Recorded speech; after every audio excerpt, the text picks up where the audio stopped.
Hi everyone, this is Prashant from academics for CSC. Friends, आज की इस video में मैं आप लोगों के साथ बीपीएससी मुख्य परीक्षा के दृष्टिकोण से करेंट अफेयर से संबंधित एक टॉपिक का मॉडल आंसर डिस्कस करूंगा। आज का जो हमारा टॉपिक होगा वह विगत दिनों जो G7 समिट हुई थी, G7 यानी कि ग्रुप 7 जो समिट हुई थी उसकी बैठक से संबंधित आज का हमारा प्रश्न मॉडल आंसर के रूप में होगा। जो आज का टॉपिक है वह बीपीएससी मेंस सिलेबस के अंतर्गत जीएस पेपर 1 सेक्शन 2 यानी कि करेंट अफेयर से संबंधित है। तो मॉडल आंसर को शुरू करते हैं। सबसे पहले प्रश्न को देखते हैं। प्रश्न है कि G7 समिट, G7 समूह से आप क्या समझते हैं? नई विश्व व्यवस्था के अंतर्गत चीन की बढ़ती हुई शक्ति को प्रतिसंतुलित करने में G7 की भूमिका को हालिया बैठक के संदर्भ में रेखांकित करें। यानी कि प्रश्न के दो आयाम हैं। पहले आयाम में आपको बताना है कि आखिर ग्रुप 7 या G7 समूह क्या है। दूसरे पार्ट में आपको बताना है कि नई विश्व व्यवस्था में चीन को प्रतिसंतुलित करने में G7 की जो भूमिका है वह क्या है, या फिर हालिया बैठक के संदर्भ में चीन को बैलेंस करने के लिए, चीन को काउंटर करने के लिए किस प्रकार से या कौन कौन से डिसीजन G7 की हालिया बैठक में लिए गए हैं। तो इसे आपको डिस्कस करना है। लेकिन प्रश्न के दो आयाम अवश्य है, लेकिन इसमें आपको 4 आयाम में आंसर लिखना होगा। सबसे पहले इंट्रो देना है। इंट्रो के बाद G7 से आप क्या समझते हैं ये बताना है। इसके बाद बताना है कि आखिर वैश्विक स्थिति में चाइना की शक्ति क्या है जिसे काउंटर करने की बात G7 के द्वारा की जा रही है, इसे बताना है। तत्पश्चात आपको बताना है कि बैठक में कौन कौन से ऐसे निर्णय लिए गए हैं जो चाइना को प्रतिसंतुलित करता है, और फिर आपको लास्ट में कंक्लूजन बताते हुए इस मॉडल आंसर को फिनिश कर देना है। तो आइए इंट्रोडक्शन से इस मॉडल आंसर का प्रश्न शुरू करते हैं। ठीक है, इंट्रोडक्शन हमने लिखा है, हाल ही में चीन के विश्व भर में बढ़ते सैन्य और आर्थिक प्रभाव को प्रतिसंतुलित करने के लिए G7 देशों के विदेश मंत्रियों की बैठक आयोजित की गई, और यह बैठक यूनाइटेड किंगडम यानी कि ब्रिटेन में आयोजित की गई, जिसमें उत्तर कोरोना काल यानी कि पोस्ट कोविड ईरा, उत्तर कोरोना काल यानी कि पोस्ट कोविड ईरा अगर इंग्लिश में देखा जाए तो पोस्ट कोविड ईरा में नई विश्व व्यवस्था के अंतर्गत, न्यू वर्ल्ड ऑर्डर के अंतर्गत G7 समूह की भूमिका को रेखांकित करने पर बल दिया गया। यानी कि चीन की जिस प्रकार से विश्व भर में सैन्य और आर्थिक प्रभाव बढ़ रही है उसे बैलेंस करने के लिए G7 की हालिया बैठक में G7 की क्या भूमिका होना चाहिए उस पर रेखांकित करने पर फोकस किया गया था, और किस प्रकार से चीन को काउंटर किया जाए या नई विश्व व्यवस्था में चीन को कैसे काउंटर करें, नई विश्व व्यवस्था में अपनी उपस्थिति, G7 समूह की उपस्थिति किस प्रकार से दर्ज की जाए, इस पर चर्चा किया गया। तो यह था हमारा शॉर्ट इंट्रोडक्शन।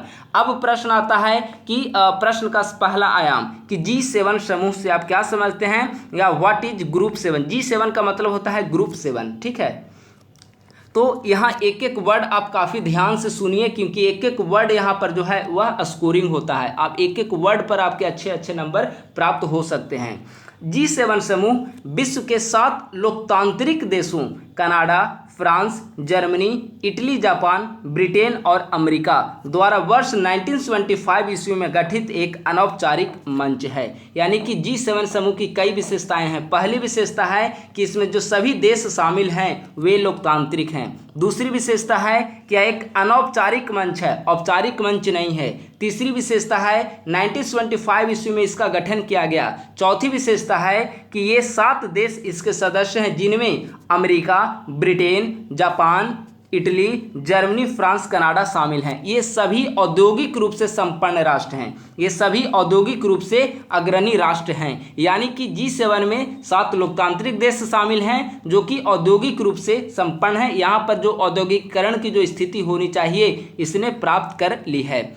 1997-1998 में रूस भी इसका एक सदस्य बना था। यानी कि जब रूस इसका सदस्य शामिल हो गया, देखिए 7 लोकतांत्रिक देश हैं यानी कि G7 कहलाया, और चूंकि 1997-98 में रूस भी इसका सदस्य बना था, यानी कि इसमें एक जुट गया तो G8 कहलाने लगा। ठीक है, यानी कि गठन हुआ था तब G7 था, गठित होने के बाद 1997-98 में यह G8 बन गया। लेकिन 2014 ईस्वी में पूर्वी यूक्रेन पर सैन्य कार्रवाई के प्रतिक्रिया स्वरूप रूस को G8 समूह से बाहर कर दिया गया। यानी कि रूस शामिल हुआ जरूर 1997-98 में, लेकिन 2014 ईस्वी में इसे इस समूह से बाहर कर दिया गया और पुनः G8 से यह समूह G7 बनकर रह गया।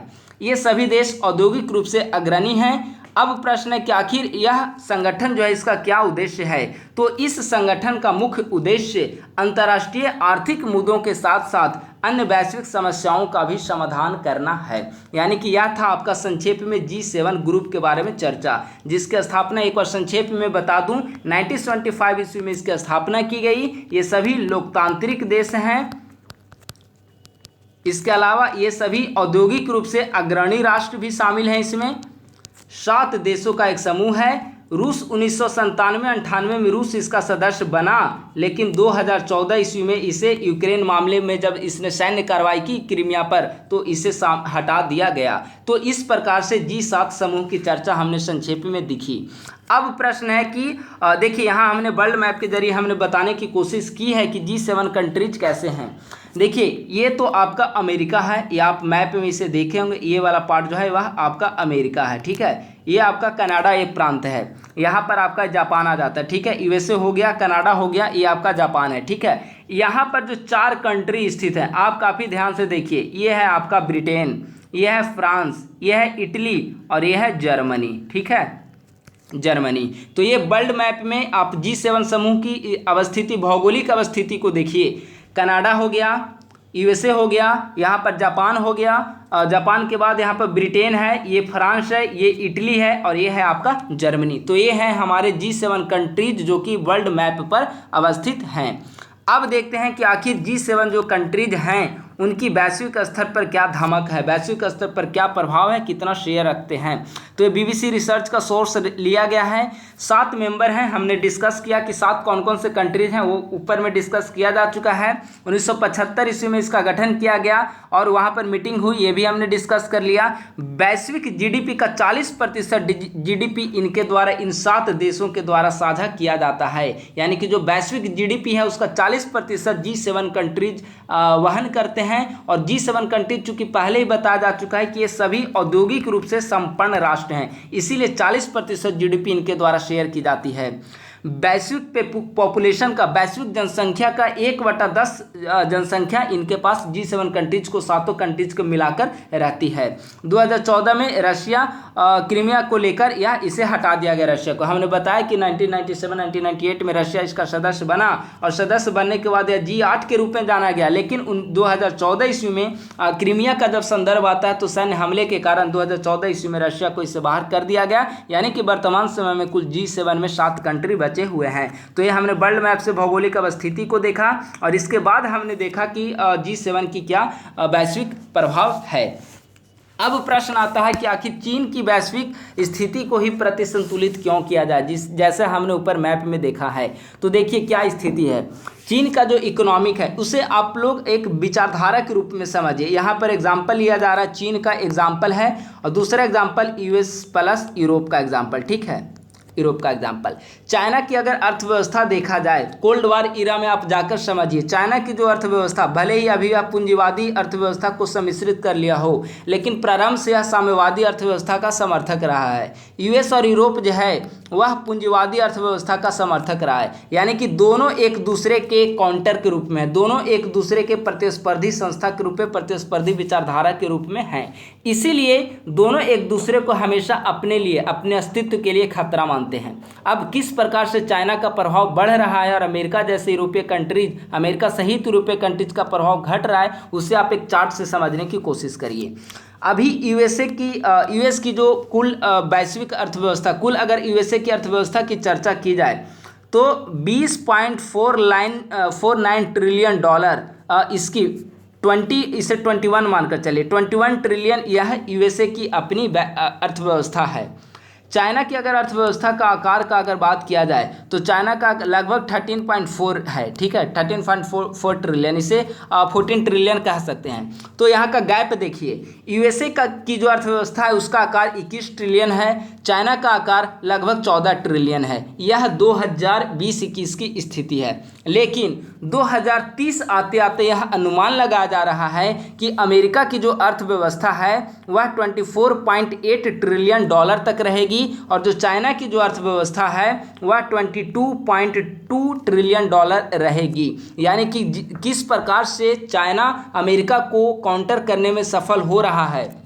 जो अभी यूएस की हिस्सेदारी लगभग 21 ट्रिलियन डॉलर है, वह 2030 तक 24.8 इसे 25 ट्रिलियन डॉलर मान सकते हैं। और जो चाइना की अभी लगभग 14 ट्रिलियन डॉलर है वह 2030 आते आते लगभग 22-23 ट्रिलियन डॉलर हो जाएगा। यानी कि अमेरिका को काउंटर करने की स्थिति में आ जाएगा और अमेरिका को पूरी तरह से आने वाले कुछ वर्षों में यह पछाड़ देगा। तो अब इसके कारण क्या है कि विश्व स्तर पर, क्योंकि अगर चाइना अमेरिका के समकक्ष आ जाता अर्थव्यवस्था या सभी दृष्टिकोण से, तो अमेरिका का इन्फ्लुएंस वैश्विक मुद्दों पर वैश्विक स्तर पर कम जाएगा। इसके कारण अमेरिका सहित कई यूरोपीय कंट्रीज जो है इसको लेकर चिंतित हैं और चाइना को प्रतिसंतुलित करने के लिए वे लगातार कार्य कर रहे हैं। तो यह तो हमने देख लिया इकोनॉमी स्थिति में।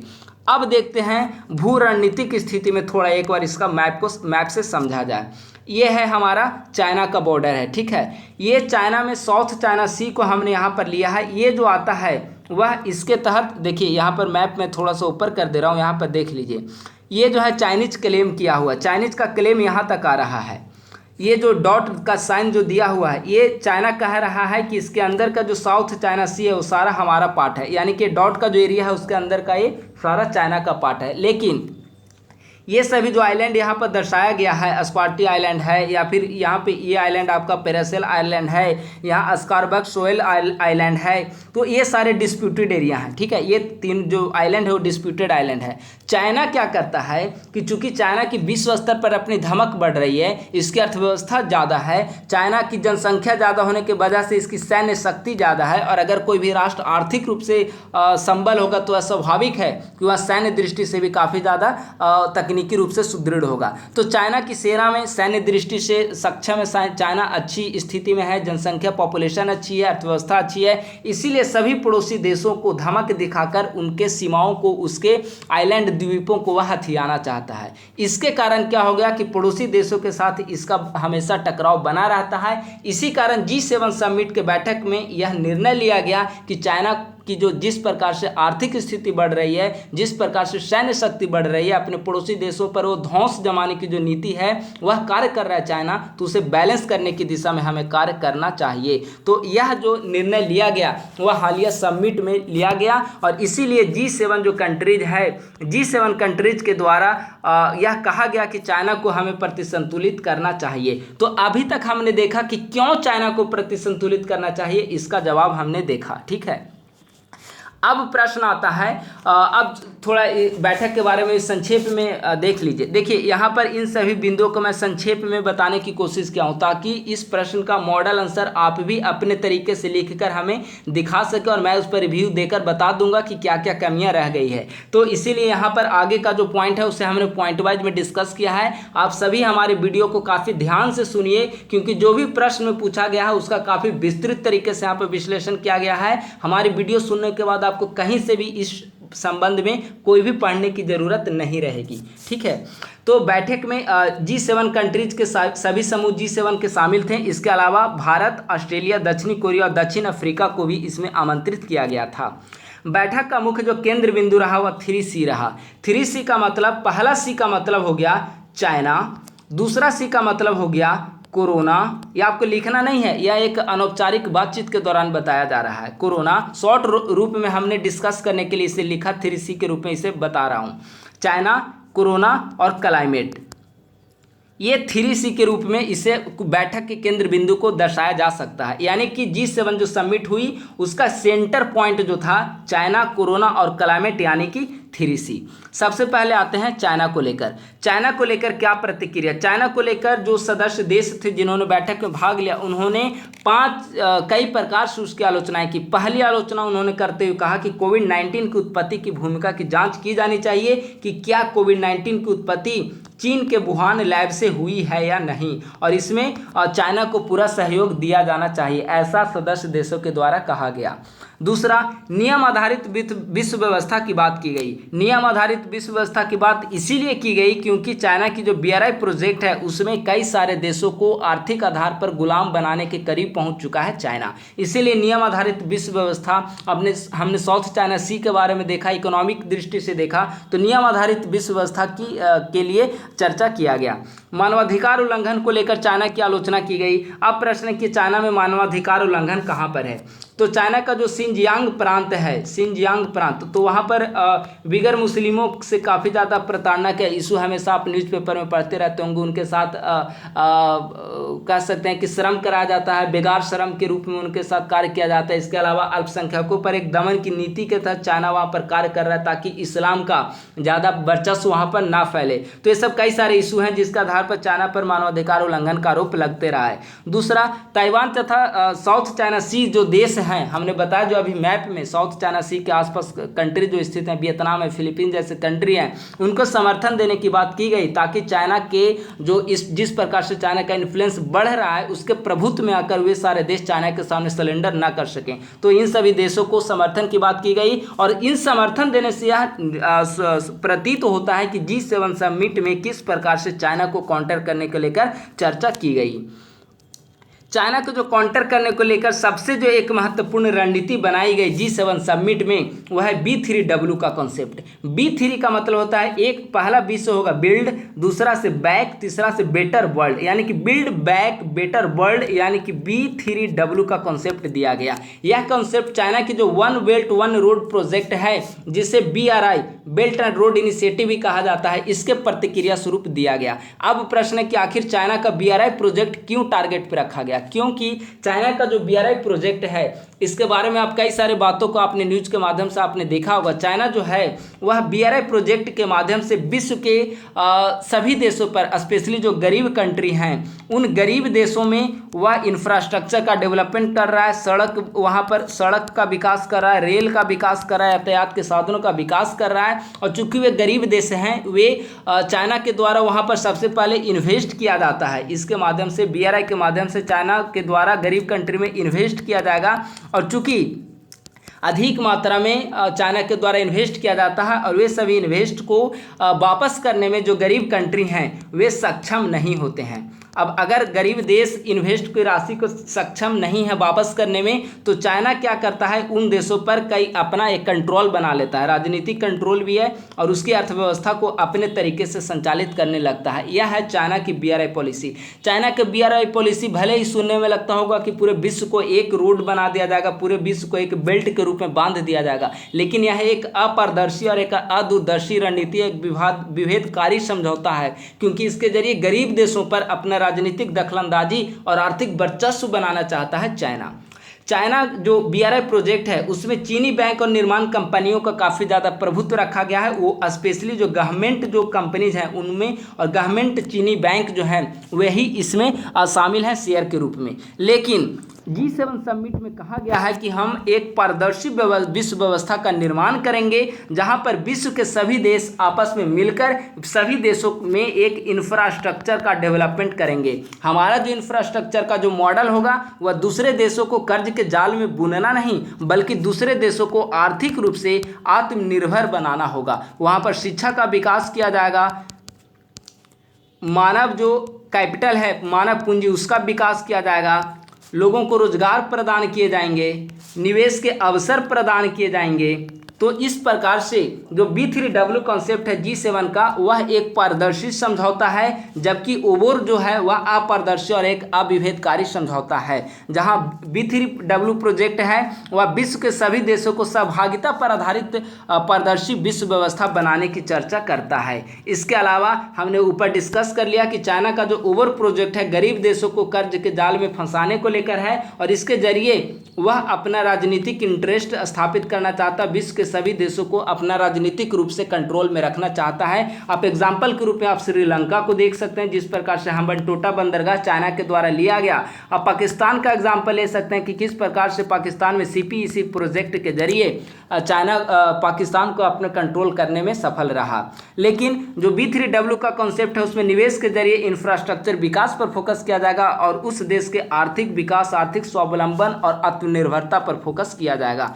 तो जो G7 समिट के जो पहला कॉन्सेप्ट था वह हमने चाइना को डिस्कस कर लिया। दूसरा कॉन्सेप्ट आता है वह है आपका कोरोना में हमने देखा चाइना की जो उत्पत्ति किस प्रकार से कोरोना की हुई है, उसमें चाइना के साथ सहयोग की बात की गई कि आप सहयोग देकर चाइना की उत्पत्ति की जांच में अपनी भूमिका का निर्धारण करें। इसके अलावा कोरोना से निपटने के लिए जो भी ये कंट्री हैं, कोरोना से निपटने के लिए जो G7 कंट्रीज हैं उनके द्वारा कई सारे कदम उठाए गए, जिसमें पहले कदम के रूप में जो गरीब देश हैं विश्व के, उन गरीब देशों को 1 मिलियन नहीं, गरीब देशों को 1 बिलियन कोविड-19 का जो टीका है उसे कोवैक्स कार्यक्रम के जरिए, यहाँ पर लिखा हुआ कोवैक्स कार्यक्रम के जरिए गरीब देशों को 1 बिलियन टीके उपलब्ध कराने की चर्चा की गई, जिसका जो 50% टीका है वह USA के द्वारा वहन किया जाएगा और करीब 100 मिलियन जो टीके हैं वह UK प्रदान करेगा। तो यह है कोविड-19 को लेकर इसकी रणनीति। अगला है क्लाइमेट को लेकर, चूँकि 3C में चाइना, कोरोना और क्लाइमेट 3 आते हैं, तो 2 का हमने डिस्कस किया। अब आता है क्लाइमेट चेंज। तो क्लाइमेट चेंज में कई तरह की बातें की गई। पहली चर्चा जो की गई कि 2050 ईस्वी तक हमारा टारगेट है कि शून्य कार्बन उत्सर्जन पर फोकस 2025 तक। इसके अलावा 2030 ईस्वी तक जो जैव विविधता नुकसान हो रहे हैं उसको हम मिनिमाइज करेंगे और कम से कम करने की दिशा में कार्य करेंगे। तो इस प्रकार G7 का जो समिट का मुख्य थीम रहा वह चाइना को प्रतिसंतुलित करने को लेकर रहा। कोवैक्स कार्यक्रम के जरिए विश्व के गरीब देशों को वैक्सीनेशन की सप्लाई की जाएगी ताकि वे भी कोरोना के खिलाफ लड़ाई को मजबूत कर सकें। इसमें भी चाइना की जो पॉलिसी रही है वैक्सीन और टीके के माध्यम से गरीब देशों अपने कर्ज के जाल में बनाना, उसके खिलाफ एक प्रतिक्रिया के रूप में देखा जा सकता है। BRI के खिलाफ हमने देखा कि B3W का जो कॉन्सेप्ट है किस प्रकार से BRI को काउंटर करने में एक पारदर्शी माध्यम साबित हो सकती है। हालांकि इसके अलावा भी कई सारी आप आलोचनाएं, अड़चने यहाँ पर आप गिना सकते हैं। कुछ मैं यहाँ उदाहरण देकर आपको मैं बता सकता हूँ। जैसे B3W का जो कॉन्सेप्ट है इसमें कहाँ से किस प्रकार से पूंजी इन्वेस्ट की जाएगी इसकी कोई चर्चा नहीं की गई है। इसके अलावा G7 कंट्रीज प्लस में अभी जो 4 देश आमंत्रित किए गए थे समिट में, इसमें से 3 देश ऐसे हैं जो अभी चाइना की BRI प्रोजेक्ट में, चाइना की जो BRI प्रोजेक्ट है उसमें शामिल है। इटली इसमें शामिल है, साउथ कोरिया और साउथ अफ्रीका भी संभवतः इसमें शामिल है। तो आप एक कंफर्म हो लें, लेकिन इटली तो अवश्य इसमें शामिल है। तो इससे यह प्रश्न उठता है कि क्या ये कितना सफल हो पाएगा। इटली, साउथ अफ्रीका और साउथ कोरिया जो शामिल हैं ये सभी BRI के भी सदस्य हैं, और चूँकि इनके द्वारा ही B3W को भी इम्प्लीमेंट किया जाएगा तो ये कहीं ना कहीं इस पर प्रश्न चिन्ह जरूर उठते हैं। लेकिन खैर अब यह शुरुआती कदम है और शुरुआती कदम में ही इस प्रकार की रणनीति बनाया गया है चाइना के खिलाफ। तो यह निस्संदेह बताता है कि आने वाले समय में ये जो G7 ग्रुप है वह चाइना के खिलाफ या चाइना के जो जिस प्रकार से प्रभाव बढ़ रहा है उसे कम करने में ये मददगार साबित होंगे।